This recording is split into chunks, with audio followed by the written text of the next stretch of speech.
प्राचीन काल में सूर्य केतु अपनी वीरता और अपराजेय तलवार के लिए प्रसिद्ध था। उसने अनगिनत युद्ध जीते थे और उसे अपनी ताकत पर बेहद गर्व था। एक दिन उसे ज्ञात हुआ कि हिमालय के पार एक दिव्य नागिन अनंता रहती है, जिसके सामने अब तक कोई भी योद्धा टिक नहीं पाया था।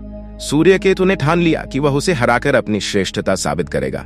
केतु अपने घोड़े पर सवार होकर अनंता के निवास, एक गहरे और रहस्यमयी झील तक पहुंचा। झील के मध्य में अनंता अपने दिव्य रूप में प्रकट हुई और सूर्य केतु को चेतावनी दी, हे वीर सूर्य केतु, यह स्थान तुम्हारे लिए नहीं है। शक्ति और अहंकार से इस युद्ध को नहीं जीता जा सकता। परंतु सूर्य केतु के गर्व ने उसकी चेतावनी को अनसुना कर दिया। उसने अपनी तलवार से झील पर वार किया, जिससे जल के ऊपर एक विशाल पुल प्रकट हो गया। वह बिना सोचे समझे अनंता की ओर बढ़ने लगा, लेकिन जैसे ही वह पुल के मध्य में पहुंचा, झील की लहरें अचानक उग्र हो उठीं और एक भयंकर बवंडर के साथ पुल टूट गया। सूर्य केतु पानी में गिर गया और अनंता ने उसे अपनी शक्तियों से जकड़ लिया।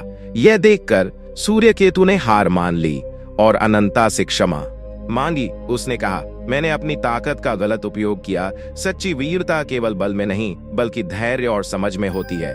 अनंता ने एक पल के लिए उसे देखा और बोली, तुमने अपनी गलती समझ ली है, इसलिए मैं तुम्हें जीवन दान देती हूँ। सूर्य केतु ने राहत की सांस ली, लेकिन तभी अनंता की आंखों में एक रहस्यमयी चमक आई। वह बोली, परंतु तुम्हें यह नहीं पता कि यह युद्ध वास्तव में कभी था ही नहीं।